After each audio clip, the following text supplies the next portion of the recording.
Hola, ¿cómo están? Buenos días. Estaba hace apenas 5 o 10 minutos quizá transmitiendo cuando nuestro servicio acá empezó a aspirar. Así que bueno, con toda calma decidí mejor cortar la transmisión y darles el tiempo y el respeto, tanto a quienes acá diligentemente nos ayudan como allá, a quienes nos está escuchando.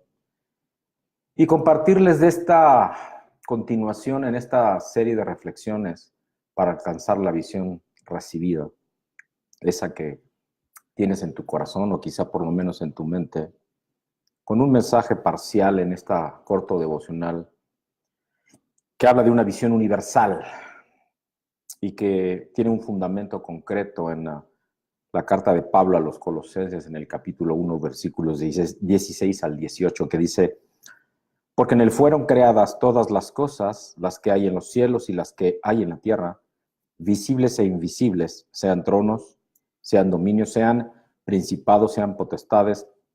Todo fue creado por medio de él y para él. Y él es antes de todas las cosas y todas las cosas en él subsisten. Y él es la cabeza del cuerpo, que es la iglesia, él que es el principio, el primogénito de entre los muertos, para que en todos tenga la preeminencia. Para nosotros, palabra de Dios. Amén. Hemos pasado en las últimas transmisiones cortas de estas reflexiones devocionales por Isaías, por Efesios, por Colosenses. Y ahora vamos a hablar un poco de Daniel, aquel profeta que en el Antiguo Testamento joven, muy joven de hecho, empieza a ser parte importante de los gobernantes persas, de hecho asesor principal. Y vamos a ir solo a algunos pasajes porque ir a fondo es demasiado largo, complejo, pero vamos a resumir. ¿Cuál es el resultado principal de las intervenciones de esta visión que Daniel, en su comunión por su obediencia al sujetarse a la autoridad de Dios, él recibía? ¿Cuál es el resultado principal de lo que él recibía? ¿No es acaso el curso de la historia mundial moviéndose en dirección a Jesús, el Hijo del Hombre, Cristo, el Hijo de Dios, para su consumación? Al menos es una óptica que yo tengo, sin ofender a quienes han estudiado mucho, como este siervo también, que comparte. Los imperios pasan como un desfile teatral ante los ojos espirituales del profeta. Estoy hablando de Daniel concretamente.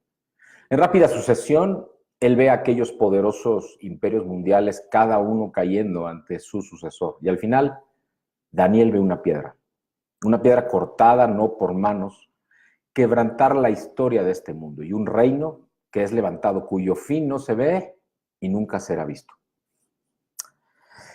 El dominio, la autoridad, son concedidos al pueblo del Altísimo, viniendo el Señor a reinar, pues este es su derecho. Esta es la consumación de la historia del mundo.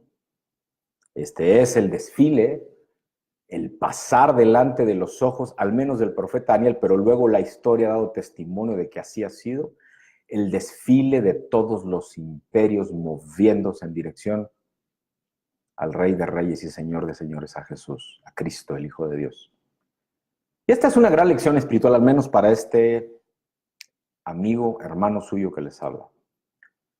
El valor espiritual de esto es recibido, es discernido, o al menos así debiera de serlo, de inmediato en la carta a los Colosenses, como en otras partes del Nuevo Testamento. Y ahí está perfectamente claro que el predestinado propósito de Dios para este mundo es que Cristo sea al final todo en todos, preeminente en absoluto en el universo, y que aunque pueda parecer que otros poderes están controlando la historia de este mundo, hay fuerzas, una en particular, mucho más poderosa, moviéndose y pareciendo tocar todo destino, predestina. Cuando Daniel visionó esas fuerzas operando, como por ejemplo durante las conquistas de Alejandro el Grande en todo el mundo, no tengo duda que él se asombró con el fin que guardaba ese imperio. Este hombre había capturado y conquistado todo, subyugando todas las cosas, y no había más reinos para conquistar.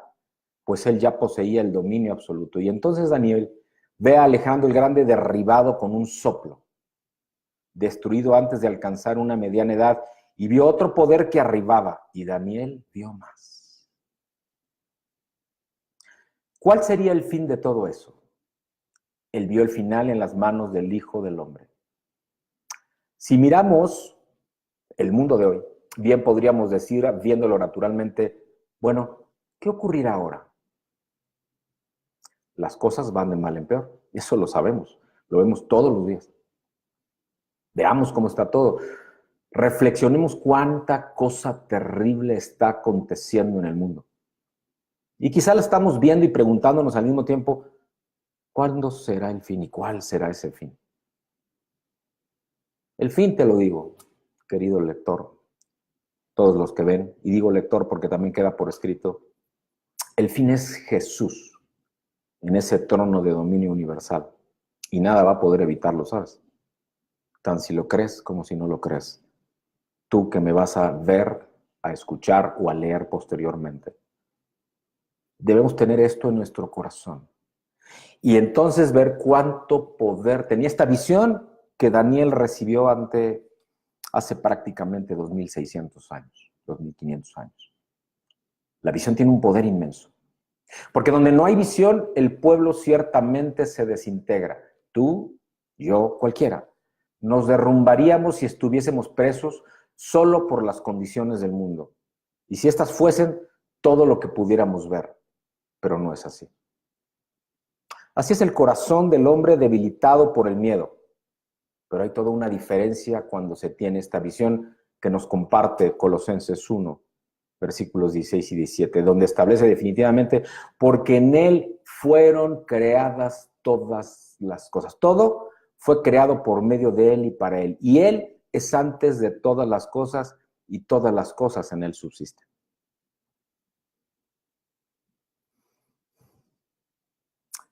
Él está destinado por el eterno consejo de Dios para tener al final la preeminencia de todas las cosas.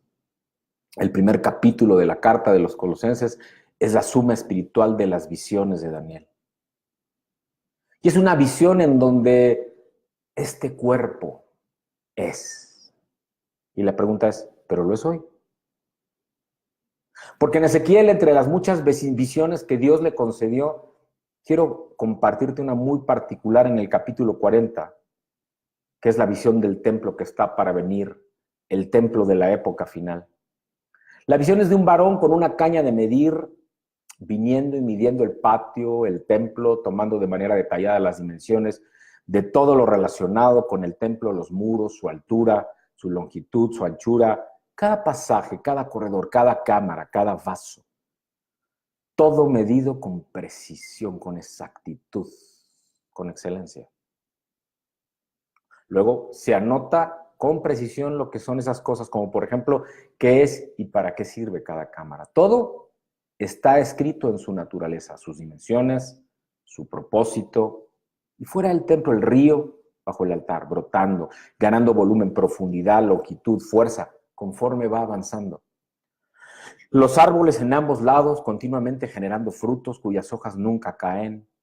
Y al menos yo me pregunto, no sé tú, ¿dónde está el evangelio en todo esto?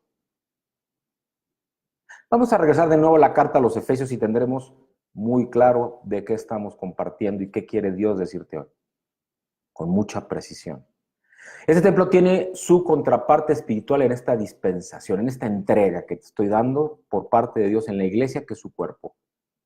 En este templo tenemos a un Cristo presentado como la iglesia y tenemos las medidas de Cristo en las cuales su pueblo ha de entrar a fin de que cada uno ejerza su función según la actividad propia de cada miembro, como lo expone Pablo en Efesios en el capítulo 4, versículo 16.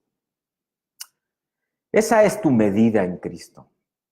No te permitas estar en menor cuantía y dimensión en cuanto de ella, pero tampoco intentes ser más de lo que Dios te ha llamado a ser. Claro, buena cosa es aspirar al obispado, pero siempre que sea en el propósito de Dios. Alcanzaremos entonces nuestra plena medida cuando estemos en unidad. Y hoy no lo estamos. Pablo nos dice, hasta que todos lleguemos a la unidad de la fe, a un varón perfecto, a la medida de la estatura de la plenitud de Cristo, dice en Efesios 4, versículo 3. Queridos amados en Cristo, no solo tenemos una medida, sino también tenemos un lugar para funcionar en Cristo.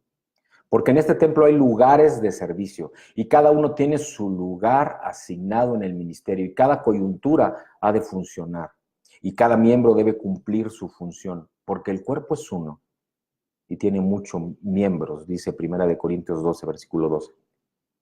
Pero no todos los miembros tienen la misma función, dice Romanos 12, versículo 4. A pesar de que cada uno tiene su función, pero no la misma, y todos tienen un propósito, un servicio. Luego encontramos esas cámaras para el descanso de los siervos del Señor, los lugares de reposo. Y tú y yo hemos venido a descansar en el abrazo de Cristo. Quizá estamos familiarizados con eso.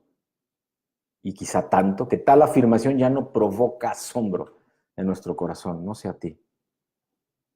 Pero el Evangelio aparece en todo eso y ha venido por revelación a través de los profetas. Qué bueno sería si tú y yo tuviésemos esa visión de la iglesia como el cuerpo de Cristo, del maravilloso orden celestial, según el cual cada uno de nosotros tiene una medida concreta, de acuerdo con nuestra medida, y que nosotros debemos ser eficientes en esa medida. A cada uno de nosotros ha sido dado un lugar en Cristo, y a cada uno es dado un servicio en Cristo, y a cada uno, por tener un lugar, una medida y un servicio, debemos de conocer nuestro propio tiempo y de reposo en Cristo.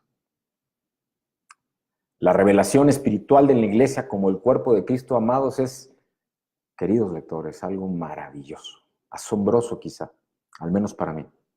Y cuando vemos la iglesia de ese modo nos avergonzamos nosotros mismos, porque siempre pensamos acerca de la iglesia como una institución de la tierra y no. Quizá en el esfuerzo y en la organización del hombre sí, pero no tiene que ver con diseños de hombres, sino con un diseño celestial. Y en esa revelación celestial de lo que es la eclesia, la asamblea, todos los santos, todos los apartados para Dios, quienes hemos creído y dicho con nuestra boca, pero también con nuestro corazón, y además hemos buscado la presencia, pero la habitación del Espíritu Santo en nosotros,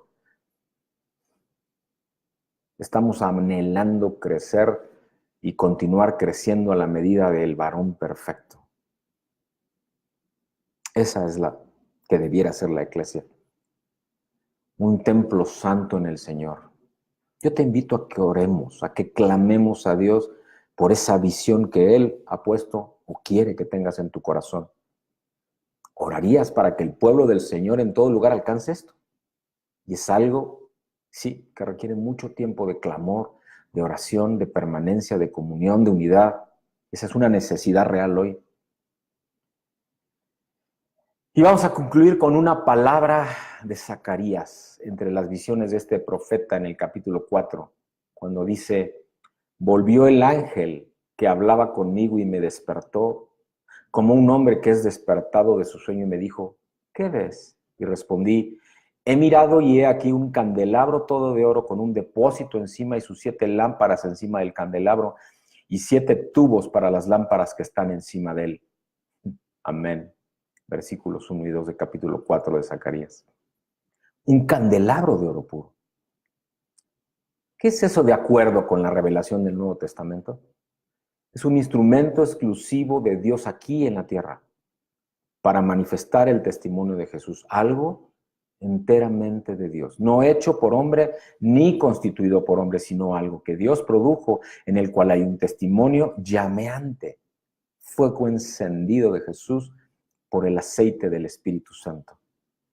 ¿Quién diría que el Señor no necesita de eso hoy? ¿Quién diría que el pueblo del Señor no necesita regresar a esto? ¿O ir en dirección a esto? Ser para Él un vaso, un instrumento totalmente constituido por Dios, hecho de aquellos elementos divinos de oro puro, en los cuales el testimonio arde y resplandece sin cesar, porque el óleo incesante del Espíritu está influyendo y está fluyendo sin traba. Y sabes, y aunque no esté ocurriendo hoy, no es imposible. porque está justo en el propósito de Dios para tu vida. No te permitas que solo se quede en la imaginación, sino que verdaderamente sea una visión, un propósito. Oremos, clamemos para que el Señor, para que Cristo mismo llegue a ser una revelación viva en tu corazón, en el mío. Que no sea solo de mente, que no sea solo algo que puedes reflexionar o razonar, porque esto es real, muy real. En un lenguaje más sencillo, en términos más directos, esto es lo que se ha convertido en la pasión del corazón de este Hijo de Dios desde hace algunos años. Quizá de alguno que está escuchando acá también. Es lo que nos ha liberado, lo que nos ha sostenido, es lo que ha constituido el servicio de unos a otros, de esa koinonia, de esa unidad de la que habla la palabra de Dios, que es su eclesia, o debiera ser, porque no lo es. No hay unidad. Hay muchas señales de ello. Y mientras no haya unidad, no se cumplirá lo que Apocalipsis 20 dice al respecto: vístete de justicia, de lino fino. No puede haber justicia si no hay unidad. ¿Qué vemos entonces? Quiero concluir con una pregunta hecha por el ángel. ¿Qué ves? ¿Has tenido una visión? ¿Cómo va tu ministerio? ¿Cómo va tu llamado? ¿Cómo va tu vida? ¿Estás fluyendo en la visión y el propósito de Dios? ¿Qué has visto tú? Porque si tienes una visión, también es importante que la digas, que la declares, que la escuchen, aunque todavía no sea, para que entonces tu fe verdaderamente se empiece a manifestar. Después, la fe, la certeza de lo que se espera y la convicción de lo que no se ve. Hebreos 11, versículo 1. Porque sabes, Dios empieza por el final. Él ya sabe dónde vas a acabar. Solo depende de ti creer. Una dirección para orar. El testimonio vivo del Señor. Un vaso para este testimonio. La verdadera visión espiritual, la revelación de Cristo al corazón. Porque sabes, tú y yo, en lo secular, en lo ministerial, el pueblo de Dios entonces, necesita visión y mucha oración y obediencia. Sujeción a su autoridad. Yo te invito a que oremos para que sus ojos de toda su iglesia, pero los tuyos, los míos, sean abiertos, para que podamos ser verdaderamente su eclesia, para que podamos ser un ministerio que abra los ojos del corazón, a fin de que estas palabras también sean realidad con respecto a nosotros, para que se conviertan de las tinieblas a la luz y de la potestad de Satanás a Dios, para que reciban por la fe que es en mí perdón de pecados y herencia entre los santificados, porque sin profecía el pueblo se desemprena, porque no fui rebelde, porque no fuimos rebeldes a la visión celestial. Que el Señor te conceda su visión y su revelación hoy y ahora mismo. Esa es mi oración. Dios les bendice. Dios les bendice. Nos vemos en la semana con otra reflexión devocional. Dios les bendice.